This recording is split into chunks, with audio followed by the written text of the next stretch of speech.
Rest घेतल्यावर माझं running कमी होईल का, इलेक्ट्रॉल काय करते किंवा एनर्जल किंवा रेडबुल काय करते, तर तुमचं माइंड ॲक्टिव्ह ठेवते. तर तुमचं माइंड ॲक्टिव्ह राहणार, त्यामुळे तुम्हाला झोपच येणार नाही. रात्रीची झोप होणं गरजेचं आहे. 5 ते 6 किंवा 7 तास झोप होणं गरजेचं आहे. कारण का तुम्हाला झोप झाली तरच तुमचं दुसऱ्या दिवशी शरीर चालणार आहे. बऱ्याच लोकांना असा प्रॉब्लेम होतात. बऱ्याच लोकांचा असा प्रॉब्लेम असतो की पोलीस भरतीच्या आदल्या रात्री झोपच लागत नाही. तर मी ह्याविषयी बोलणार आहे. मी स्वतः त्या फेजमधून गेलो. जाताना तुम्हाला डबा घेऊन जायचंय. भरतीच्या 2 ते 3 दिवस आधी रेस्ट घ्यावा. तर रात्रीचं झोपच येत नाही, त्यामुळे ग्राउंडला 1 किंवा 2 मार्क रिव्हर्स येत पाहिजे. 1 नारळ पाणी पिणं गरजेचं आहे. एकच नारळ पाणी प्या, सफिशियंट आहे. 20 तारखेपासून पोलीस भरतीचं ग्राउंड सुरू होणार आहे. बऱ्याच लोकांना माहित नसेल किंवा पोलीस भरतीच्या आदल्या दिवशी पोलीस भरतीला गेल्यानंतर राहिल्यानंतर पोलीस भरतीला कसं जावं या बऱ्याच लोकांना माहित नसते किंवा पोलीस भरतीच्या आधी जाण्याच्या आधी काय तयारी करावी. तर ह्याविषयी आज पूर्ण डिस्कशन करणार आहे. तर माझ्या चॅनलला सबस्क्राईब केलं असेल तर नक्कीच 100% माझ्या चॅनलला सबस्क्राईब करून घ्या. तर मी महाराष्ट्र पोलीस, आज तुम्हाला मी पोलीस भरतीच्या आदल्या दिवशी किंवा पोलीस भरतीच्या आधी व पोलीस भरतीला गेल्यानंतर काय करावं ह्या इम्पॉर्टंट गोष्टी सांगणार आहे. माझ्या 5 ते 6 वर्षाचा अनुभव मी आज तुम्हाला सांगणार आहे. तर व्हिडिओ शेवटपर्यंत बघा. चॅनलला सबस्क्राईब केलं नसेल तर सबस्क्राईब करून घ्या. तर पोलीस भरतीच्या आधी आपण काय काय करावं या गोष्टी सांगणार आहे. मी तुम्हाला मागच्या डाएट प्लॅनमध्ये किंवा बऱ्याच ठिकाणी सांगितलं असं की आईस भात 5 ते 6 दिवस आधी आईस भात घेतला पाहिजे. 5 ते 6 दिवस आईस भात घेतल्यामुळे काय होते तर मसल रिकव्हरी होती. मसलमध्ये जे स्ट्रेंथ आलेलं असतं ते तुमचे रिकवर होऊन जाईल आणि तुमची इंजुरी पण रिकवर होऊन जाईल. तर हे फायदे आहेत आईस भातचे. त्यानंतर आपण बघणार आहे की 2-3 दिवस आधी काय करावं पोलीस भरतीच्या 2-3 दिवस आधी. तर पोलीस भरतीच्या 2 ते 3 दिवस आधी रेस्ट घ्यावा. तर बऱ्याच लोकांना माहित नसते की पोलीस भरतीच्या 2-3 दिवस आधी रेस्ट घ्यावा का 4-5 दिवस आधी रेस्ट घ्यावा का 1-2 दिवस आधी रेस्ट घ्यावा. तर मी तुम्हाला सांगतोय की पोलीस भरतीच्या 2 ते 3 दिवस आधी रेस्ट घेणं गरजेचं आहे. कारण का तुम्हाला असं वाटतं की रेस्ट घेतल्यावर माझं रनिंग कमी होईल का, स्टॅमिना कमी होईल का, दम लागेल का, असे खूप प्रश्न असतात. कारण का मी पण त्याच फेजमधनं आलोय, मला पण असंच वाटायचं. पण असं नसतंय मित्रांनो. 1 किंवा 2 दिवसाच्या रेस्टनी काहीही फरक पडत नाही. तुमच्या स्टॅमिनावरती काहीही फरक पडत नाही. तुमचा स्टॅमिना तसाच असतोय.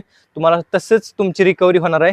तुमची जेवढी रिकव्हरी होईल तेवढी तुमची ताकद साठेल, तेवढा तुमचा परफॉर्मन्स अप होणार आहे. रेस्ट म्हणजे काय असतो, 2 दिवस रेस्ट घेऊन 4 दिवस पुढे जाणं, म्हणजे 2 पावलं मागे येऊन 4 पावलं पुढे जाणं, हे रेस्टचं मेन रिझन आहे. रेस्ट घेणं खूप इम्पॉर्टंट गोष्ट आहे. रेस्ट तुम्ही घेतलीच पाहिजे. बऱ्याच लोकांना रेस्टविषयी खूप सारं कन्फ्युजन असतं. 2-3 दिवस आधी रेस्ट घ्यायची. रेस्टमध्ये काय करायचं, रेस्टमध्ये थोडीशी बॉडी वॉर्म अप करायची. किती वॉर्म करायची बाबा, जस्ट 100 जंप करायच्या. त्यानंतर बॉडी गरम झाल्यामुळं त्यानंतर स्ट्रेचिंग करायचं. Stretching important. रोज रेस्टमध्ये पण स्ट्रेचिंग करणं गरजेचं आहे. स्टमक 20 ते 25 स्टमक सेट मारायचे, संपला विषय. बस एवढंच वर्कआउट करायचं. एवढं करणं गरजेचं आहे. कारण का आपण जेवलेलं अन्न सुद्धा पचणं गरजेचं आहे. अन्न पचलंच नाही तर तुम्हाला पोटाचे पण प्रॉब्लेम होऊ शकतात. आपल्याला वर्कआउटची सवय असते, तर तुम्ही वर्कआउट पण करणं गरजेचं आहे. तर पोलीस भरतीच्या आदल्या दिवशी, आदल्या 1 किंवा 2 दिवस आधी तुम्ही भरतीच्या ग्राउंडच्या ठिकाणी जाणं गरजेचं आहे. जर तुम्ही भरतीच्या ग्राउंडच्या ठिकाणी गेलं तर तिथल्या एन्व्हायरमेंटशी तुम्ही मिळतं जुळतं होऊन जाईल. मुंबईसारख्या ठिकाणी बऱ्याच लोकांना माहीत नसतं की मुंबईसारख्या ठिकाणी, मी सांगतो मुंबईसारख्या ठिकाणी वातावरण दमट आहे. त्या वातावरणाशी 1 दिवस आधी तरी आपल्याला मिळतं जुळतं होणं गरजेचं आहे. तर तुम्ही 1 दिवस किंवा 2 दिवस आधी गेले तर बेस्टच आहे. 1 किंवा 2 दिवस आधी आपण पाहुणे असतील तर पाहुण्यांपाशी जाऊन राहा. आणि बऱ्याच ठिकाणी पोलिसांनी राहण्यासाठी सोय केलेली असते, तिथे जाऊन तुम्ही राहू शकता. मुंबईमध्ये किंवा कोणत्याही ठिकाणी ग्राउंड असेल त्या 1 किंवा 2 दिवस आधी तिथं जाऊन राहणं गरजेचं आहे. तुम्ही भरतीच्या ठिकाणी गेल्यानंतर तिथलं कोणत्याही प्रकारचं अन्न तुम्हाला खायचं नाही. जाताना तुम्हाला डबा घेऊन जायचंय. ग्राउंडच्या 5-6 दिवस आधी वडापाव खायचं नाही, तेलकट खायचं नाही. त्याच्यामुळे तुम्हाला पोटाचे प्रॉब्लेम होऊ शकतात, वॉमिटिंग पण होऊ शकते. त्यामुळे वडापाव वगैरे खायचं नाही. तेलकट वस्तू कोणती खायची नाही, तिथली कोणतीही वस्तू खायची नाही. घरून डबा घेऊन जायचे, तोच खायचा आहे. तीच भाजी भाकरी जे आपण यूज करत होतो. आणि प्रोटीन घेत असाल तर प्रोटीन घ्या, 100% आदल्या दिवशी घ्या. घेत असाल तर घ्या. आणि बऱ्याच लोकांचा असा प्रॉब्लेम असतो की पोलीस भरतीच्या आदल्या रात्री झोपच लागत नाही. तर मी ह्याविषयी बोलणार आहे. मी स्वतः त्या फेजमधून गेलोय. मला पण आदल्या दिवशी झोप लागत नव्हती. तर मी काय करायचो हे तुम्हाला मी सांगणार आहे. तर झोप लागत नाही का कारण असतं ते झोप लागण्याचं 2-3 कारण आहेत. पहिलं कारण असं की आपण भरतीच्या आदल्या दिवशी जास्त पाणी पितो. पाणी पिणं गरजेचं आहे, पण लिमिटमध्ये. जेवढं आपण पित होतो रोज तेवढंच पिणं गरजेचं आहे. जास्त पाणी प्यावं असं बरेच लोक सांगत असतील. मग 5-5, 6-6 नारळ पाणी पितो, मग जास्त इलेक्ट्रॉल पितो, एनर्जल पितो, रेडबुल पितो, नाही चालणार. जे तुम्ही रोज करत होता तेच करा. एनर्जल प्या, पण भरतीच्या दिवशीच प्या. सकाळी प्या, इलेक्ट्रॉल प्या थोडंसं, पण भरतीच्या आदल्या दिवशी नाही पिलं पाहिजे. 1 नारळ पाणी पिणं गरजेचं आहे. एकच नारळ पाणी प्या, सफिशियंट आहे. बरेच लोक 4-4, 5-5 नारळ पाणी पितात, मग रात्रभर त्यांना झोपच येत नाही. इलेक्ट्रॉल काय करते किंवा एनर्जल किंवा रेडबुल काय करते, तर तुमचं माइंड ऍक्टिव्ह ठेवते. तर तुमचं माइंड ऍक्टिव्ह राहणार, त्यामुळे तुम्हाला झोपच येणार नाही रात्रीची. झोप होणं गरजेचं आहे. 5 ते 6 किंवा 7 तास झोप होणं गरजेचं आहे. कारण का तुम्हाला झोप झाली तरच तुमचं दुसऱ्या दिवशी शरीर चालणार आहे. बऱ्याच लोकांना असा प्रॉब्लेम होतात की रात्रीचं झोपच येत नाही, त्यामुळे ग्राउंडला 1 किंवा 2 मार्क रिव्हर्स येतात.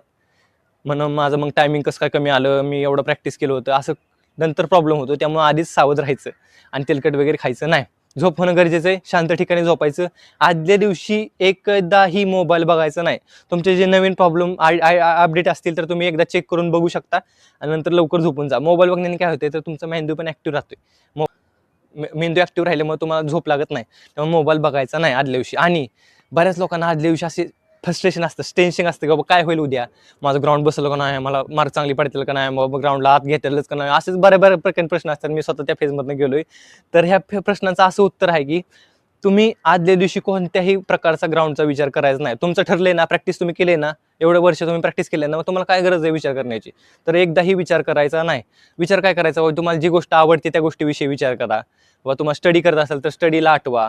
बस कोणतीही खराब गोष्टी म्हणजे निगेटिव्ह विचार करू नका ग्राउंडविषयी, की मला उद्या ग्राउंड पडलंच नाही, मी उद्या ग्राउंडमध्ये बसणारच नाही. असे निगेटिव्ह विचार येतात. मला पण माहिती येतात. काय येतात, तर आपण खूप पूर्ण टेन्शनमध्ये असतो. टेन्शन असल्यामुळे हे असे प्रॉब्लेम होतात. तर तुम्ही टेन्शनमध्ये अजिबात जायचं नाही. तुम्हाला जी गोष्ट आवडती ती गोष्ट त्या दिवशी करा. काही लोकांना गेम खेळायला आवडत असेल तर एक वेळेस गेम वगैरे खेळू शकता. काही लोकांना बाबा मूवी बघूशी वाटत असेल, मूवी वगैरे बघू शकता. तुमचं त्या दिवशीचं माइंडसेट पूर्णपणे वेगळं असलं पाहिजे. माइंडसेट खूप इम्पॉर्टंट गोष्ट आहे. काही मोटिवेशनल व्हिडिओ ऐकायला आवडत असतील, मोटिवेशनल व्हिडिओ बघा. अशा काही गोष्टी असतात. तुम्ही अभ्यास करा, स्टडी करा, पण त्या दिवशी एकदम टेन्शन घ्यायची गरज नाही. टेन्शन घेतल्यामुळे निम्मी आपली ताकद निघून जाते, लक्षात ठेवा. आणि 1600चा विचार करायची गरज नाही. आपण प्रॅक्टिस केली ना, मग काय गरज आहे विचार करण्याची. ग्राउंडवर जायचं, आउट ऑफ मारायचं, बाहेर निघायचं, संपला विषय. एवढंच फक्त करायचे. गोळा बिळा विचारच करत बसायचं नाही. जेवढं प्रॅक्टिस आतापर्यंत केले तेवढं इम्पॉर्टंट आहे. आणि तुम्हाला फक्त 10 ते 15 दिवस राहिले आहेत. काही दिवसांची काय पोलीस भरतीच्या ग्राउंडची 20 तारखेपासून सुरू आहे. काही थोडेफार पुढे मागं होतील, पण 20 ते आणि बरेच असं पुढे मागं होतील, पण 20, 21, 22 असं होऊ शकतं. पण जवळच आलंय मग समजा, म्हणजे त्याच्या आसपासच धरा. त्यामुळं आता फक्त तुम्ही तेलकट खाणं बंद करा. कार्बोहायड्रेट्स कमी खा. आता फक्त प्रोटीनवरती जास्त भर द्या. प्रोटीन जास्त खाण्याचा प्रयत्न करा. प्रोटीनयुक्त अन्न खाण्याचा प्रयत्न करा. तुम्ही जास्त वर्कआउट करा. आता शेवटचे 2 ते 3 दिवस वर्कआउटच करायचं नाही. त्यामुळे आत्ताच वर्कआउट करून घ्या. परत वर्कआउट करायचा नाही. परत फक्त रेस्ट करायचा आणि परफॉर्मन्स द्यायचा. बस. स्टमकवरती जास्त फोकस करा. स्टमक जास्त मारा ह्यावेळेस. शेवटचे 10-15 दिवस राहिले ना, स्टमक जास्त मारा. स्टमक जर फिट असेल तर रनिंग फिट आहे. तुम्हाला खूप वेळा सांगितलंय मी स्वतः ट्राय केले, सांगितलंय ते तुम्ही ऐकलं तर तुम्हाला खरंच फायदा होईल. 100% फायदा होईल. ग्राउंडला आल्यावर मी 100% तुम्हाला भेटणारच आहे. त्यामुळे मी तुम्हाला तिथं भेटेल.